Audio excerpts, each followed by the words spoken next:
Welcome everybody. In today's video, we'll be reviewing the Asher Knives Picket. This particular one has already debuted on another channel, Blades and EDC. Please consider checking them out. Supposedly this knife was a factory second because there's like this little blemish here on the blade. Not really sure what that's from, like maybe the ceramics polishing something, I don't know what. Also maybe the grind was a little off, not sure, but these are already like $60 knives full price, and it was like cheapo price, and Jamie got his hands on one, reviewed it on his channel. Now it's come over to me because Jamie did a giveaway with this knife as the prize, and someone else won it and passed it on to me. That someone else is Zachariah Ott. Please also consider checking him out. Fantastic channel with more knives than what I do. Both Jamie and Zachariah do more knives than what I do. I do random gear and whatever I can get my hands on. They do more knife dedicated videos. So, with that said, please check them out. Let's get on with the review. The Asher Picket is a back flipper knife coming in with a blade about 3 inches long. Very nice knife. This is coming in with S35 VN steel. Nice to finally get some good quality steel here on the channel. Has full liners by the looks of it. A liner lock, which actuates nicely. Ball bearings in the pivot from what I can tell. I have not disassembled this thing, but from what I've read about it and seen about this, ball bearings. This is a $60 knife. You're getting S35 VN steel, a good, comfortable handle, and bearings. It doesn't get much better than this. But, very nice. It comes with like a G10 scale here, jade G10 backspacer that I'm considering dyeing purple. Don't know about that just yet, we'll see. That's probably not going to get done for a while, but, you know, that's a project down the road.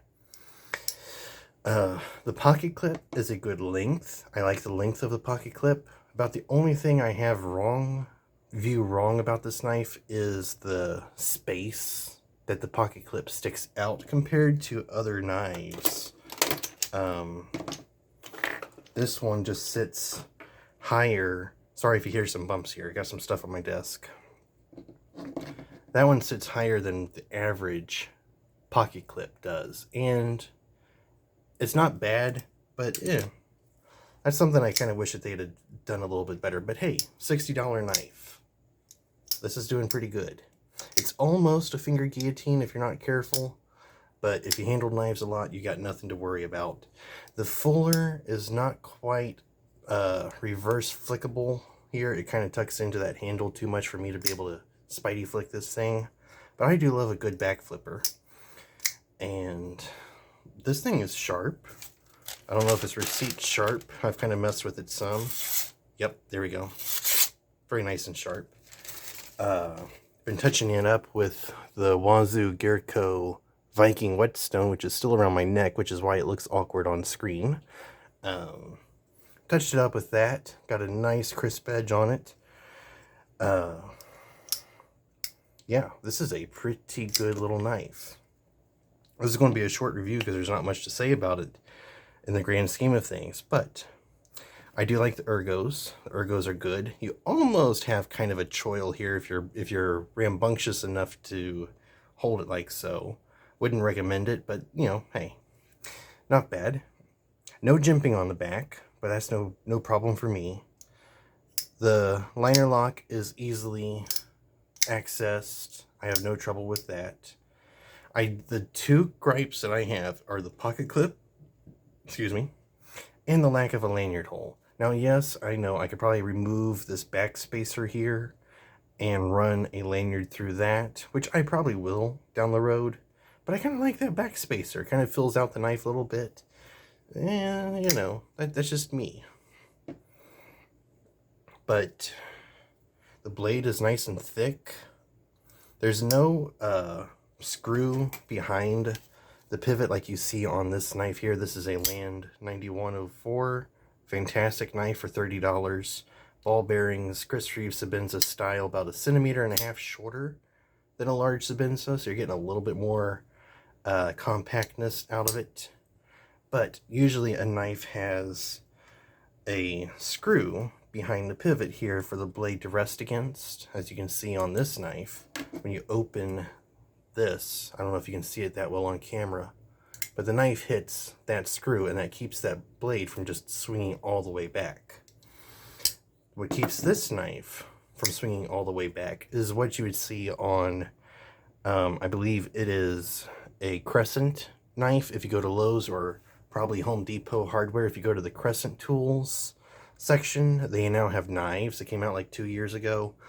Not bad knives, but a little finicky in my opinion because they're not great at knives. But what's going on is on the blade, there's this pivot that's attached to the blade itself that runs in these little half circle tracks. And it's kind of like, instead of the screw goes all the way through working from the outside in, this is like from working from the inside out. And I kind of like that a little bit better because, you know, that kind of keeps that, you're not going to lose that out of the knife. This, you know, the screw could come loose and that falls out, and then what do you do? But the pivot screws are usually, you know if that's about ready to come out or not. These can sneak out on you if you're not careful. Not on this knife, but I've had screws like that sneak out. And so just having a fully recessed little bar like that inside just makes this so much better. I love the little swedge that we got going here. This is just a good shape for a knife, and it's very similar in concept to a Victorinox knife. This is just kind of your basic drop point, but I'm getting Victorinox vibes off of this blade, which I am very much enjoying. So, with all that said, thank you for watching this video. If you found this video useful, informational, whatever, I do hope it helps you build your EDC to your standards. If you found this useful and informational, please consider hitting the like and subscribe. Please take note, if you subscribe to my channel, you got to hit the notification methods that you want to be notified, or else YouTube will unsubscribe you for some stupid reason. Not sure why that's a thing, but that's a thing. So please beware. If you've noticed that you haven't seen channels that you've recently subscribed to just kind of like not showing up in your timeline, go check to see if you're still subscribed to them. YouTube might have booted you out. Just saying. So, with all that said, thank you for watching. Have a lovely day. Farewell, carry well, and a bye-bye.